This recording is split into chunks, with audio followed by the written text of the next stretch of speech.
What if I told you that the Vatican, seat of the Catholic Church, covered up the murder of one of its popes? In September 1978, John Paul I was pope for only 33 days before he was found dead in his chambers by a nun bringing him morning coffee.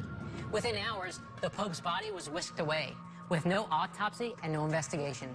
He was virtually erased from history.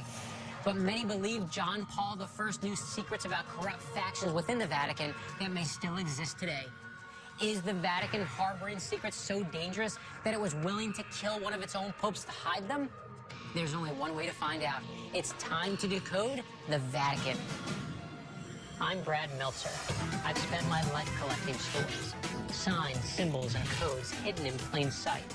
Some have become the basis for my novels, but I've only scratched the surface. And now history has given me the resources to investigate the rest.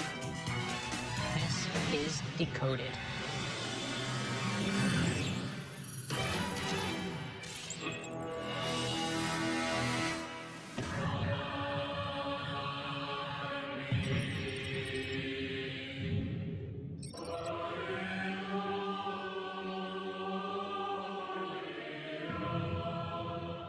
Let's face it, there are certain people in the Catholic Church who rather delight in mystery. There is a cult of secrecy inside the Vatican. Don't forget the Pope has his own private diplomatic corps in countries all over the world who report to him personally. All these reports are filed away for posterity in the Vatican archive, which significantly is called the Secret Archive.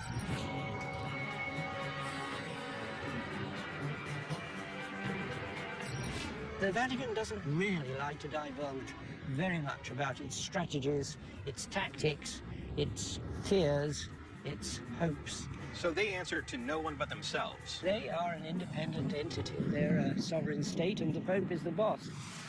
Vatican City was established in 1929 under Prime Minister Benito Mussolini, which is ironic because the fascist leader, while raised by a Catholic mother, denounced the church most of his life. But he knew that the church was powerful and that he needed the support of its followers. So Mussolini attempted to show support publicly, and that's why he gave the church absolute freedom. You see, the Vatican isn't just a city. It's not even a state. The Vatican is actually its own country. It's smaller than Disney World, but as its own sovereign state, the Vatican gets to make its own rules. Vatican City contains the Church of St. Peter, the Sistine Chapel, and it serves as the home of the Pope, the divinely chosen archbishop who rules over 1 billion Catholics. Next in the hierarchy, beneath the Pope, is the College of Cardinals, a council of 178 who advise the Pope and on his death, elect someone new to the papacy. Beneath them, you have archbishops, bishops, priests, and deacons spread out across the globe. But only about 800 members of the church live in the 0.2 square miles that make up the Vatican. And out of this small country and its ruler, the Pope, come laws and doctrines that shape behavior across the globe. Do you think it's okay for the Vatican to keep these secrets from us? Well, it depends what you mean by secrets. You know, there are a few skeletons in the Vatican's cupboard, namely that of John Paul I. Pope John Paul I had a reputation as a kind and gentle man. He even tried to beg out of the papacy, claiming that he wasn't fit for the task. At the time, a scandal in the Vatican banking system was just beginning to take root, and it's possible that he felt he would be inheriting what he knew was a corrupt system. His death was quite extraordinary because it was only 33 days after his election. And there's been speculation that if he had survived, he would have changed a lot of things in the Catholic Church. Of course, when you consider the number of secrets that the Vatican has been privy to in the course of its long history, we simply don't know that. If we had had a longer papacy under John Paul I, it would have been a gentle, kindly church. But there have been various attempts to suggest that there was a conspiracy to kill him. John Paul I had a clear goal: to humanize the papacy and eliminate corruption within the Vatican. He made his plans to clean house very public, and it may have cost him his life. Perhaps the one person who really knows what happened is Sister Vincenza, the first person to find the Pope the morning of his death. So before we start jumping to conclusions of murder, we need to find out what she saw, where she went, and we need to hear her story.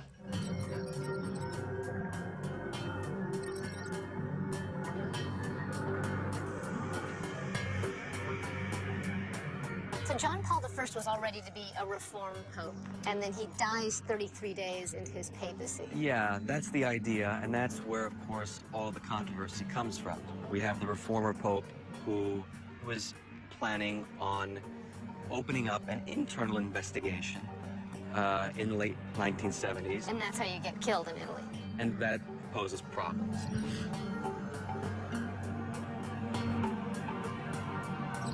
So it sounds like you're not surprised by the idea of John Paul I being murdered. How would that have happened? I mean, how could that have happened with so many people around him? The standard hypothesis is that most likely, perhaps either poison would have been used, if not maybe playing with the medication, because it's also a fact that John Paul I suffered from heart problems. So someone could have messed with his medicine, just taken his medicine away or transplanted it to something else? That's possible. That's perfect, because then he dies of natural causes that already existed. By canon law, by the law that governs this sovereign city, no autopsy can be performed on the pontiff. And one could look at it perhaps as laws then that are created precisely for convenience. They're sort of not even loopholes, they foresee loopholes. So they're set up. You're suggesting that they set up the law that you can't do an autopsy on a pope to protect anyone from controversy when a pope dies. Yeah. What happened to the first person that found him, and that was the sister? Well, she was placed under obedience. This is another very convenient loophole in canon law. You can force someone to say or do, or not say or do something because they have taken a vow. So if the nun that found John Paul I saw something that would have been interesting in a murder investigation, and then she was forced under obedience to do or say something else. Yeah, there's nothing surprising in that at all. Because that's her modus vivendi. That's her way of living. Okay, this is the crooked lawyer's dream. Normally, if you want to silence a witness, you either bribe them, threaten them, or you eliminate them. But if the witness you want to silence happens to be a nun, all you got to do is call for the vow of silence. It's one thing to obey a human being. Mm-hmm. It's another thing to obey God, who speaks through a human being. And when God speaks through a human being and he happens to be your boss at the Vatican, and he That's goes even better. directly against the Ten Commandments, you still listen to the guy. Out of respect for the deceased pontiff, etc., Right. no comment would be made. So this whole obedience thing, that being a law and a country unto itself, being able to keep confession secret, they really have an incredible system. Yes, probably the world's most developed, complex, and airtight system that could possibly function. I mean, has anyone decided recently, you know, it's time for this thing to stop being? Again, going back to John Paul I, it would seem that he made an attempt, Right. and unfortunately, he died a month later. Something strange happened. It doesn't really seem to make sense. We can let the observer draw his or her own conclusions. What do you think? The facts are what they are. I think the case is not settled. Who was going to settle it, though? If the Vatican's on their own, they don't have to settle it. Rome is eternal. You think eventually it'll all come out in the wash? The sad thing, perhaps, is that if the truth is eventually revealed, and if it's disturbing, that probably won't happen until we're long gone. So do you think the Vatican is corrupt? Yeah, most definitely. But that shouldn't be surprising or shocking at all, because that has been all of its history. Corruption is something which has existed since the beginnings, since the Roman Empire itself, and it was maintained through the history of the Vatican, through the history of the Church. So whether or not someone took out John Paul I in 1978, it would be pretty much the status quo of the rest of history which has preceded us. According to Eric, corruption isn't anything rare in the Vatican, it's the default setting. But as serious as these allegations are, it is too early to come to conclusions. We've got to hear all sides of the story. The popes are not only buried underneath St. Peter's Basilica, there's more than one whose body's somewhere on the bed of the Tiber. So even if this were to have happened, if they weren't natural causes that provoked the demise of John Paul I, it wouldn't be the first time in history. It's strange to me that you're not surprised by the fact that a pope may have been murdered. No, unfortunately, I'm not surprised. In a case like that in America, say, it seems like eventually witnesses would start to talk. Someone would feel guilty. Someone would brag about it. Someone would confess. But you're saying... We're in Rome. In Rome? We're not in America. When people think of the Vatican, they think of the Sistine Chapel and St. Peter's Basilica, some of the most important places in all of Catholicism, and they should. But we've discovered that behind the history and the majesty may lie dark and sinister forces who may even be responsible for killing one of their own popes. So how could one of the world's most highly visible organizations keep such an explosive crime covered up? It is not as hard as you think.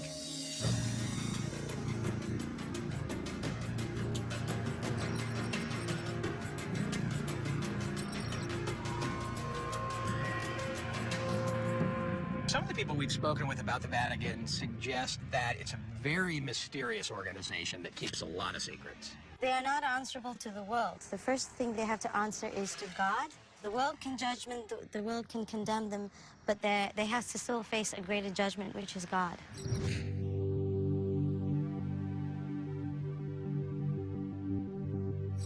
People want the truth, and people will eventually search the truth. And when they search the truth with purity of heart and purity of intention, they will find it. Well, and you say that as we're standing next to a large wall keeping us, in some ways, from the truth. Potentially, some would argue. It's an ancient wall. It's a protection. The Vatican is a separate state, so it does have marked boundaries. They're just like any government that has some classified information. Governments do that all the time. People of authority in companies, heads of families do that. This sounds a little bit like you're suggesting that this is a paternal situation, and the cardinals are our fathers, and Right. they know what's best for us. Yes. It's not uncommon for the Vatican to withhold information, and perhaps the best example of this are the prophecies of Fatima. As the story goes, on May 13th, 1917, 3 illiterate Portuguese shepherd children were visited and given 3 prophecies by the Virgin Mary.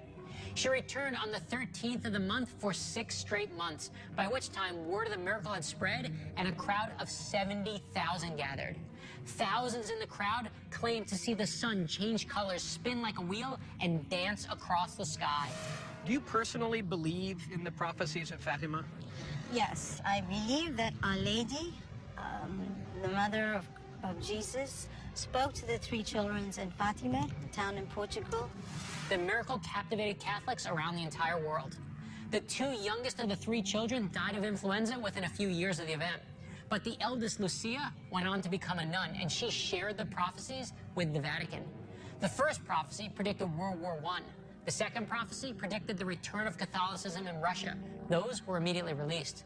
But although Sister Lucia informed them that the Virgin Mary asked her that the third prophecy be released before 1960, the Vatican withheld it for 4 decades, until the year 2000. I believe they have conveyed the prophecies correctly and honestly to the church, and I do believe the church has revealed everything to the public. Case closed. Yes. The Vatican, they have had a few little spots of, bad press and some corruption. The church has always known it's made up of saints and sinners. They're human beings. They make mistakes, but they have the faith that the Holy Spirit is guiding them, and so it'll guide them to the truth, and they will also correct their errors. We have the words of Christ, who said that the gates of hell will not prevail against the church. The church will survive throughout history, throughout time. Do you find it odd or curious that John Paul I died after only 33 days on the job? Yes, I think anybody's surprised when they die a few days after they're elected to a high position. I think the world was surprised that he had died after just over a month, but I do not think that anybody would have killed the Pope or poisoned him. If there was such a thing, by now it would have been revealed and the people would have been punished. And if he really was murdered, somebody would have been taken to court, but nobody has been taken to court. Nobody has been tried. Nothing has been happened because it never took place. So you were never concerned about any sort of internal scandal, assassination, or anything like that, murder? No. Okay. It was a natural death. There was no murder. There was no crime. From what we've learned, natural isn't the word we should use to describe Pope John Paul I's death. And perhaps just as important, Want to know what the third prophecy of Fatima is? The one the Vatican withheld for almost 40 years? There are multiple theories, but one that many people subscribe to is that it predicted the murder of Pope John Paul I.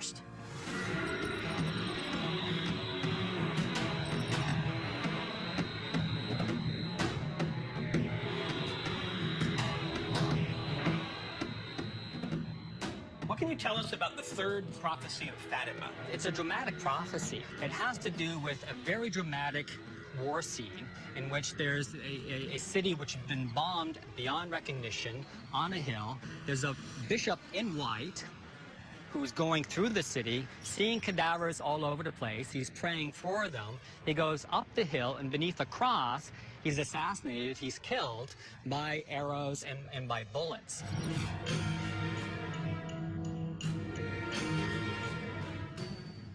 We've heard of people suggesting that the prophecy has in fact been tinkered with. Well, people have scanned very closely what has been said in the past regarding the prophecies, and they've been writing down the dates of when a document was consigned, when it was carried to the Pope, when it was returned, when it was in a particular place. And when they put all these little pieces of information together, which aren't very many, but nonetheless, it seemed to come up with a question mark, and so they're wondering what has been kept back. Why would the Vatican do that? Well, there is a school of thought that looks at the missing third part of the prophecy as having to do with dissension within the church, and specifically within the hierarchy. Sort of there's corruption in the ranks of the church, that Freemasons are involved. And so their idea is they don't want to divulge it, and as it were, put the Virgin Mary on the stand against the hierarchy of the church. This is an interesting problem for the church. If a person steps up and accuses the Vatican of corruption, then it's one guy's word against the cardinals, bishops, and pope. But if it's written in the Fatima prophecies, suddenly it's the Pope's word against the Virgin Mary's, and nobody wants that fight. Whether or not you believe that the Virgin Mary appeared to 3 shepherd children isn't the issue here. The minute the Vatican deems visions worthy of belief, it's the content of the prophecies that matters. The first prophecy was read by some as a foretelling of the First World War, and it appeared to be accurate. The second prophecy was interpreted to mean the return of Christianity to Russia, and that too came to pass. With that sort of batting average, it's no wonder there was so much anticipation surrounding the release of the third prophecy in the year 2000. It was believed for a long time that the Fatima prophecy was written on one sheet of paper that consisted of about 25 lines of print. What was published in the year 2000 is one sheet of paper, but it's been folded over, so actually 4 sides of print, and they have about over 60 lines of script by Sister Lucia. Now, another thing that comes to light is that Lucia wants the secret to be revealed in 1960. She's very adamant. She says the Virgin Mary wants the secret revealed in 1960, and John the 23rd doesn't do it. He passes, and it's not really known why he passes. He never really articulates why. Wow.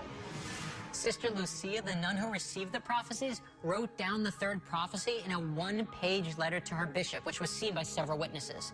However, when the Vatican released the third prophecy, it was not in the form of a letter, and it was 4 pages, not 1. Skeptics claim the Vatican was presenting something of their own creation in place of the real prophecy. People have speculated widely about it, and so we have different theories. What is the third prophecy about? So the first one really had to do with unbelief in the hierarchy of the church, that you have them using the considerable resources of the church for their own ends and not for the good of the people of God. Some people read the third prophecy as pertaining to John Paul I. The text of the third prophecy, released in the year 2000, reads as follows. The Holy Father passed through a big city, half in ruins and half trembling with halting step. Afflicted with pain and sorrow, he prayed for the souls of the corpses he met on his way. Having reached the top of the mountain, on his knees at the foot of the big cross, he was killed by a group of soldiers who fired bullets and arrows at him. People read the city half in ruins as the Vatican divided. John Paul I ascended to the top of the mountain when he reached the highest office of Pope, and he was soon killed, leaving a trail of corpses in his wake. The year before he became Pope, Pope John Paul I made a pilgrimage to Fatima, and he had an audience with Sister Lucia, which lasted for a couple of hours. Now, after that, he went on vacation eventually with his brother, with other people, and they say that he was very troubled. They don't know exactly what she said to him, but his brother Eduardo said that he was troubled by what Sister Lucia had said. Pope John Paul I was elected in 1978 as Pope only for 33 days, and then in mysterious circumstances, his death came to pass. Sister Lucia lived to be 98 years old, but we'll never know her full side of the story because, like the nun who found the dead Pope, the Church gave her a vow of silence. But the Church wasn't the first group who tried to repress Lucia's message. Way back in 1917, a member of another group found the 10-year-old girl and her prophecy politically dangerous and disruptive, even throwing her in jail to keep her from spreading the word. We are talking about the Freemasons. And yet, it is always the Freemasons, right? But let's focus here. This is a subgroup within the Masons. The Freemasons, it turns out, still have a secret but powerful presence in the Vatican today. And some say this subgroup could even be the force behind the murder of Pope John Paul I.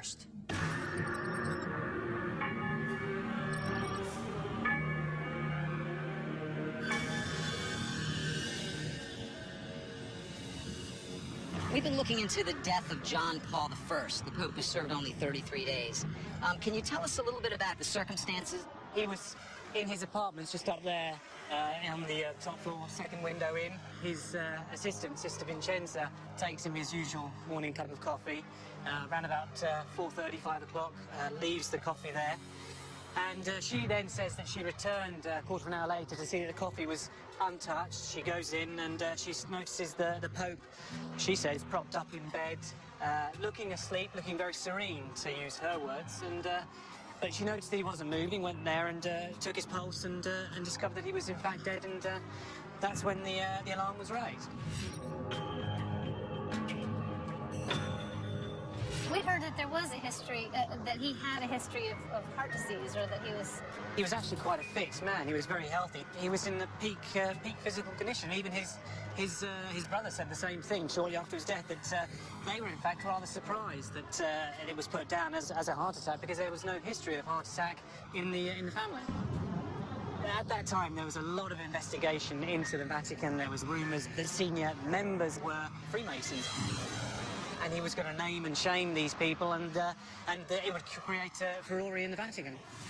Everybody loves the Freemasons, right? The Freemasons are one of the world's oldest and largest fraternities, an ancient brotherhood steeped in secrecy. Formed during the Middle Ages, their distinguished members have included everyone from Winston Churchill to J. Edgar Hoover to Harry Houdini to 14 different U.S. presidents. But before you start thinking that the Freemasons are out to eat your babies, let's realize that not every Freemason is an evil mastermind. Yes, there are smaller, darker factions of the group, one reportedly responsible for usurping political powers and dabbling in the occult. Conspiracy theories abound, linking the Brotherhood's many rituals to dastardly murders and even satanic orgies. And a number of its members have mysteriously died after revealing their secrets. But I need to be clear here. It is reckless to take broad swipes at any organization, whether it's the Freemasons or the Catholic Church. But yes, if you have a small cabal with access to the most powerful people in the world, it is easy to see why the thought of Freemasons operating within the Vatican is a scary idea. He was going to name Freemasons? Several senior members were Masons. Obviously, that's against the Church's canon law. You can't be a Freemason and a member of the Vatican. So that the Freemasons don't take over the Vatican? The Vatican. The Church has long been at odds with the Freemasons. Pope Leo XII declared Freemasonry the kingdom of Satan. You want to know why? The key requirement to be a Freemason is that you have to believe in God, any God. But it doesn't have to be a Christian God, and that's bad for church business. Also, as a Mason, you need to have loyalty to the Freemasons, but the Pope needs loyalty first and foremost to the Church. So where does your loyalty lie? As early as the 1700s, Pope Clement XII declared that any Catholic who joined the Freemasons would be sentenced to death. But apparently, even the death penalty wasn't a strong enough deterrent, because it was recently reported that the Freemasons have an expansive presence, splitting the Vatican into 8 different territories, each run by a different Masonic lodge. This means there are powerful Masonic leaders with agendas potentially separate from the church with the ability to influence major Vatican decisions. So suddenly, the Pope comes by and wants to get rid of all the Masons? You can see why someone would have wanted to take a shot at the Pope first. I can imagine these people you've described wanting John Paul I dead, but would they murder a pope? I mean, wouldn't they be frightened what would happen to them? Because it's the Vatican, no external investigation was ever really carried out. You don't do an autopsy on a pope, you see. You don't do an autopsy on a pope ever? Pope. And anyone wanting to get rid of the pope would know that they don't normally do an autopsy, so in a way they get away scot-free. Yeah, and also the whole apartment was cleared out very quickly. The embalmers were called within 5 hours of his death. The domestic staff came in and wiped away every trace. I mean, I've spoken to people who've said it was as if John Paul I was erased very quickly from Vatican history. You got one of the most powerful men in the world has been found dead. No investigation. Within 5 hours, he's getting embalmed. Certainly, a lot of questions still unanswered. But it's intriguing because within a few months of Pope John Paul I dying, prosecutors, investigating magistrates are also found murdered. Wait, what? The people who were looking into this were murdered as well? The prosecutors, the Italian prosecutors who were looking into it, were also found murdered. An investigative journalist was also found murdered as well. It's all very, very murky. And the key issue is the death of Pope John Paul I. It sounds like he's just the first domino to fall in a huge string of dominoes. Yes. So, when you put all these things together, it does sound like a possible recipe for murder. I think very definitely. I would say it's a huge scandal. It would have been like an atomic bomb for the Vatican. The Freemasons inside the Vatican definitely had the access and the resources to cover up the murder of a pope. But we still need to answer one vital question. What exactly was their motive? And to find motive, the first thing you have to do is follow the money.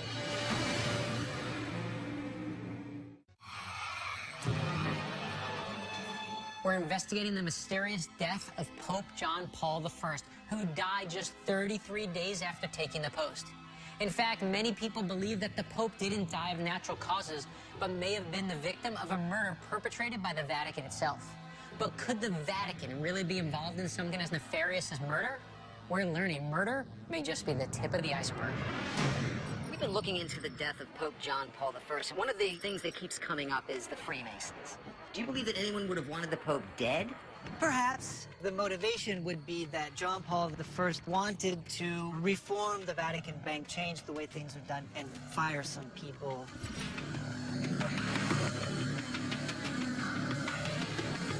So there may have been animosity between Marcinkus, who was head of the Vatican Bank, and the Pope.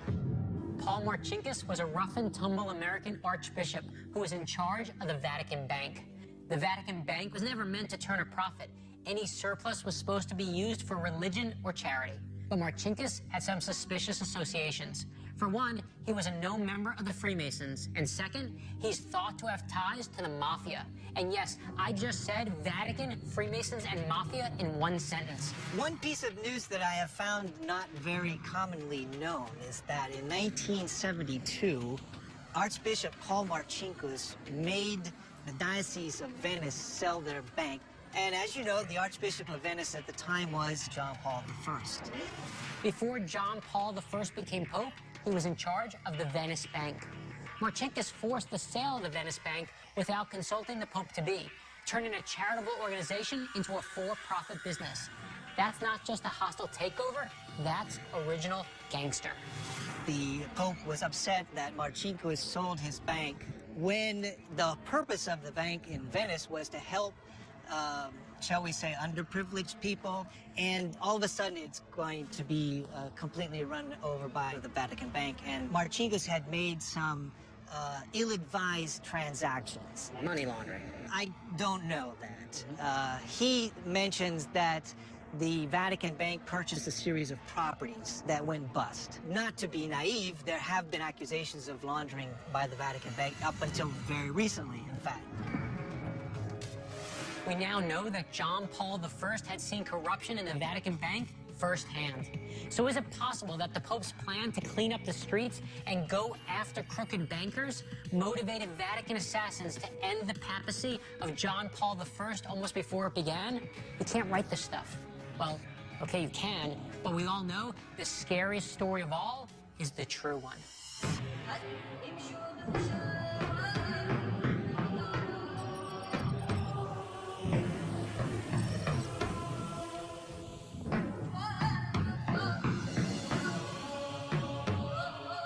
That would be incredible to me if Pope John Paul I was actually murdered. I thought he had a heart attack, and I still would like to believe that. Oh, I don't believe that anymore, though. I really don't. Does this not look like a haunted house to you now, rather than the Vatican? Well, that's amazing. So the more information you have, the way it changes your perspective of a place. I wouldn't want to be here after dark. That's all I'm saying. It's okay. Hey, Brad, how are you? I'm good. How goes the search? He had a lot of people that he was about to out and let everybody know that they were Freemasons involved in a bank scandal. I'm sure money laundering and murder are not what the church had in mind when the Vatican was created. So let's follow the money and try to get more details on this bank scandal. Okay. Okay, that sounds great. Hey, Brad, guess whose apartment light is on right now? Yeah, there's an old expression, someone upstairs is watching you. The Pope is up in his apartment. The man who lives in that apartment is the leader of more than 1 billion people. They deserve that our investigation is as thorough and objective as possible. Okay. Pope John Paul I took the papacy in 1978 and basically said he was going to get tough on crime. He was found dead in his bed 33 days into his reign. Some believe that his intention was to publicly out Freemasons working within the Vatican hierarchy and take down crooked bankers who were believed to be connected to the mafia. And maybe not so surprisingly, little was done to investigate his death. So now we need to figure out who exactly was behind this and what would they gain. Or was this all just a natural death?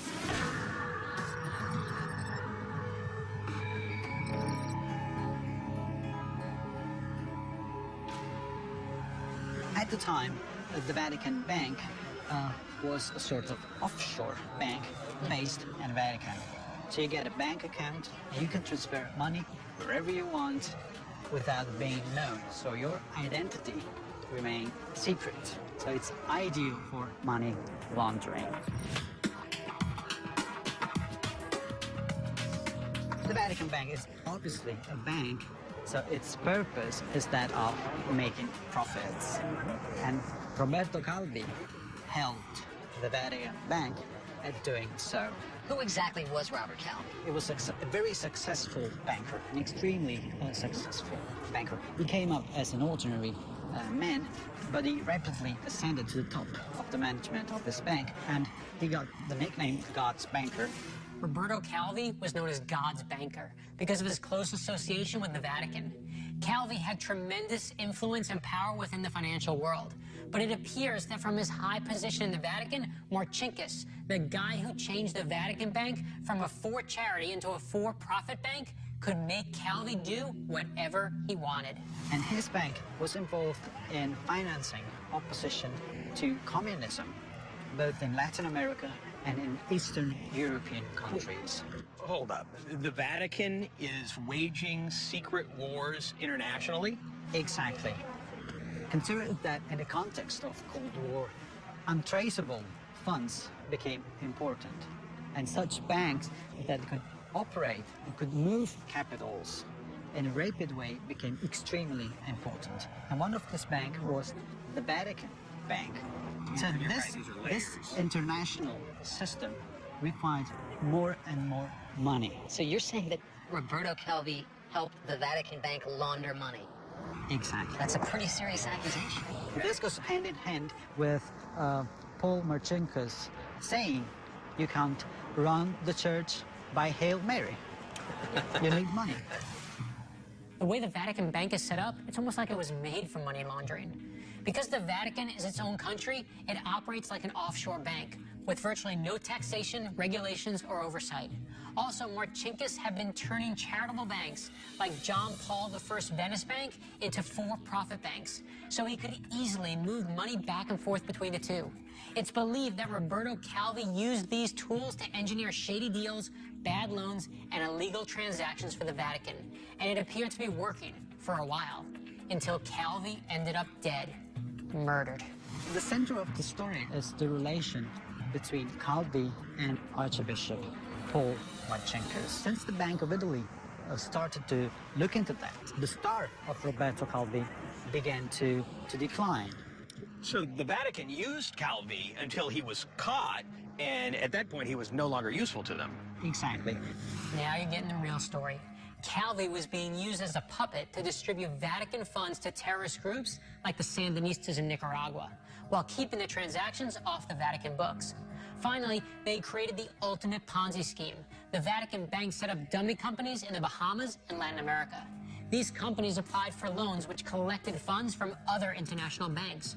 The money, so it said, went straight to one place, the Vatican. Or would they resort to murder to keep it quiet? They benefited from the death of Roberto Calvi, and they were not the only ones interested in killing Roberto Calvi. Calvi was basically killed because he knew too much about the connection between three different worlds: Freemasons, the Mafia, and the Vatican. Now we're getting somewhere. Giovanni just saw our Freemasons and raised us a mafia. They're all connected to a banking scandal, and the name above the bank's door, Vatican. Here's how it went down. When it became clear to Calvi that a giant hole in the books would be exposed, he needed money, fast, and lots of it. So what does he do? It's now commonly held that he brokered a deal with the Mafia to launder heroin money through the Vatican Bank. So how did Calvi and Marcinkus wind up working together and in the middle of one of the nastiest banking scandals in modern history? Well, one connection is that they were both members of the same Masonic lodge. I think that somebody from one of these three worlds, or the three worlds together, were afraid that Calvi could blackmail some political institutional figure or somebody from the Vatican or the Mafia, explaining how the whole system worked. Giovanni, of those three organizations, though, which of them had the most to gain from murdering Robert Calvi?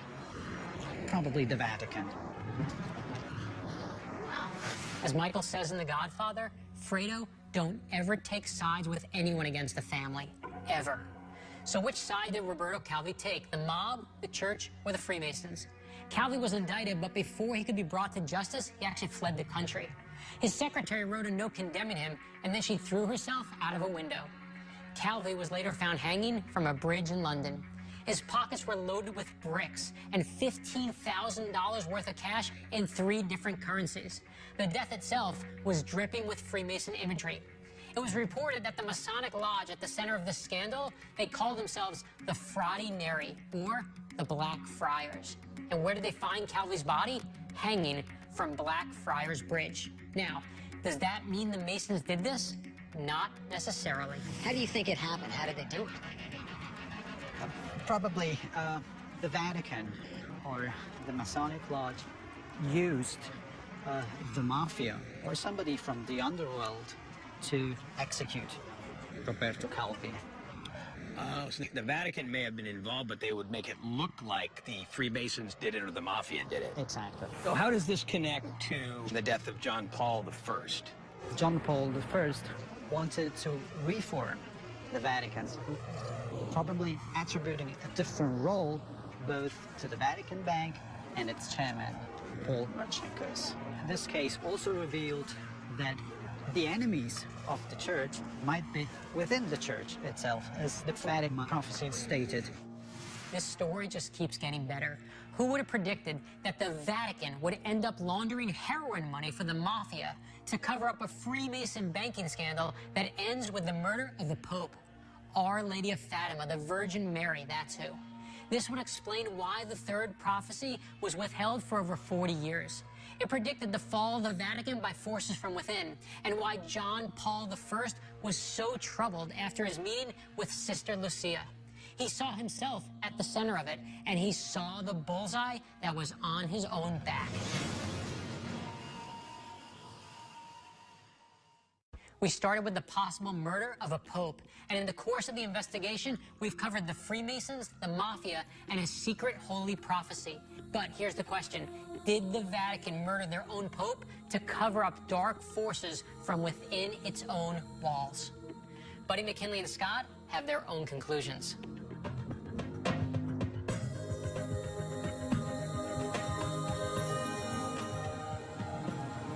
Hell of a journey. Yeah, does the Vatican look different to you guys now? Yes, it does. It actually does, yeah.